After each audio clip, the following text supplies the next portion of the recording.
Bonjour et bienvenue sur Yoga Move, je suis Juliette et je suis la créatrice du concept. Alors aujourd'hui, on va voir une petite routine pour étirer ses mollets et donc ses triceps suraux. Alors, le triceps sural, il est composé du coup de 3 muscles. Donc on a 2 gastrocnémiens et on a un solaire. Alors pourquoi étirer du coup ces mollets? Eh bien déjà si on a des contractures, donc à savoir que la contracture c'est une douleur qui dure depuis plus de 3 jours, en général ça dure entre 3 et 7 jours. Si on n'arrive pas à poser les talons au sol, par exemple dans la posture du chien tête en bas, qu'on manque un petit peu de laxité au niveau de l'arrière de la jambe, ou bien pour éviter les tendinites. À savoir que chaque muscle est terminé en ses extrémités par des tendons. Donc quand le muscle est trop sollicité et trop contracté, si vous pratiquez un sport intense qui engage beaucoup le bas des jambes, on prend le risque de surcharger en tension notre tendon et de voir apparaître du coup des tendinites. Alors on va voir ensemble une petite routine composée de 3 postures plus une petite astuce du coup pour étirer ses triceps suraux, et je vous invite à le réaliser environ 2-3 fois par semaine, surtout si vous voulez gagner en laxité assez rapidement. Alors je vous invite à venir vous placer du coup en pince assise. Je vais bien reculer mes fesses en arrière, donc mes ischions au maximum pour pouvoir préserver du coup la courbure au niveau des lombaires dans le bas du dos. J'avance le nombril, je rentre le sternum, les épaules sont loin des oreilles et je vais me munir d'une sangle. Alors si vous n'en avez pas, sachez qu'une ceinture de peignoir de salle de bain fait très bien l'affaire.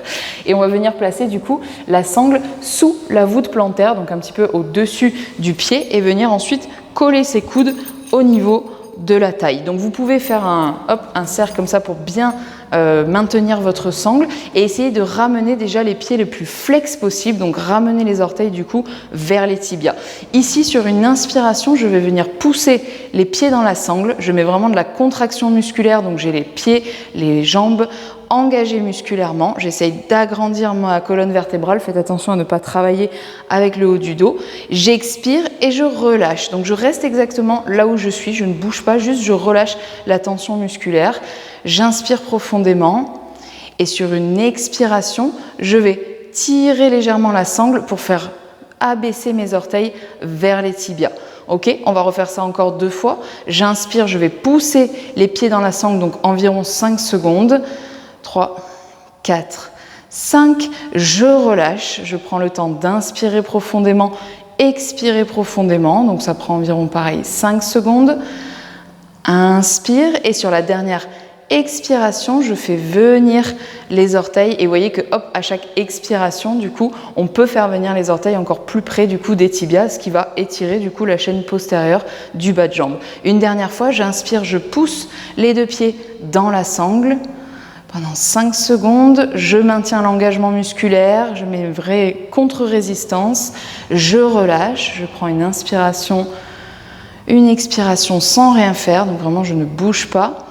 J'inspire profond et sur la dernière expiration, je rapproche encore les orteils le plus près possible de moi. Ok, donc là on a vu du coup donc avec la méthode du contract-release un étirement pour le triceps sural. Maintenant on va faire un petit peu de mobilisation, donc là c'est plus de l'étirement du coup dans le mouvement. Je suis toujours assis en pince assise, je vais venir poser mes mains à côté du bassin, comme ça mes bras vont me permettre de garder mon dos bien droit et je vais venir tout simplement essayer de tendre les jambes à fond, quitte à essayer de décoller les talons du sol. Si ça se décolle pas, c'est pas un souci, on n'a pas tous la même forme de jambes, et je vais venir faire tout simplement des flex pointe et je vais faire ça 10 fois. Donc quand je flex, j'essaye vraiment de ramener au maximum les orteils vers les tibias, et quand je pointe, je vais chercher vraiment à agrandir mon pied loin de ma hanche, comme si je gagnais des centimètres au niveau de la jambe.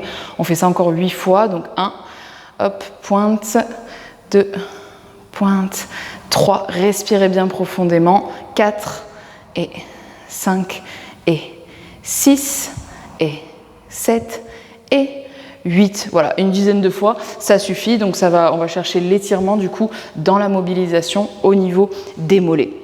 Pour la 3e et dernière posture, on va venir se placer en chien tête en bas, puisque c'est notre objectif, pour avoir les talons posés au sol. Donc on va venir placer les mains sous les épaules, les genoux sous les hanches, et à partir de là, vous crochetez les orteils sur le tapis et vous venez tendre les deux jambes. Alors pour commencer, on va commencer jambes pliées et demi-pointe. Vous essayez déjà de coller votre ventre sur vos cuisses. Relâchez bien le poids de la tête. En option 2, donc tranquillement, on va déjà essayer de détendre les jambes et soyez vigilants par rapport à ce que vous ressentez justement au niveau des bas de jambes, mais aussi au niveau des ischio-jambiers, puisque là on étire toute la chaîne postérieure du coup du corps. On essaye de garder le bas du dos le plus creux possible, d'accord? Essayez de ne pas travailler avec l'arrondi au niveau des lombaires.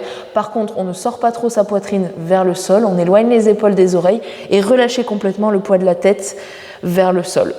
Ok, pressez très fort les mains dans le sol et ici, tranquillement, en gardant les jambes bien tendues, on va essayer de descendre les talons à chaque expiration. Donc sur une inspiration, on va venir pousser les orteils dans le sol et contracter du coup tous les muscles au niveau des jambes. Expire, on se détend et hop, on descend un petit peu plus bas les talons. J'inspire, je pousse les pieds dans le sol, vraiment comme si je voulais les enfoncer dans le tapis. Je contracte les quadriceps. Expire, je me détends et hop, je fais descendre les talons de plus en plus bas au niveau du tapis. On le fait une dernière fois, j'inspire, je pousse les pieds dans le sol très très fort, je verrouille musculairement mes deux jambes. Inspire, je me détends sur l'expiration et je rapproche un petit peu le nombril des cuisses et le talon, les deux talons qui descendent près du sol. Ok, et puis je vais pouvoir revenir déposer les genoux au sol. Donc voilà, vous pouvez faire ça sur à peu près 3 à 5 grandes respirations, c'est largement suffisant. Et je vais vous donner une dernière petite astuce pour étirer du coup le mollet, mais de manière passive. Vous pouvez mettre les deux pieds sur une marche et laisser tomber vos talons vers le sol. Et vous attendez 30 secondes à 1 minute en essayant de respirer profondément et en essayant de faire descendre le talon le plus bas possible. Et voilà. Voilà, j'espère que cette vidéo vous a plu et vous servira. Si c'est le cas, n'hésitez pas à partager, liker et commenter. N'hésitez pas également à aller faire un tour sur mon site internet. Vous y retrouverez du coup toutes les informations pour les formations Yoga Move si ça vous intéresse. Je vous souhaite une très bonne journée et je vous dis à bientôt.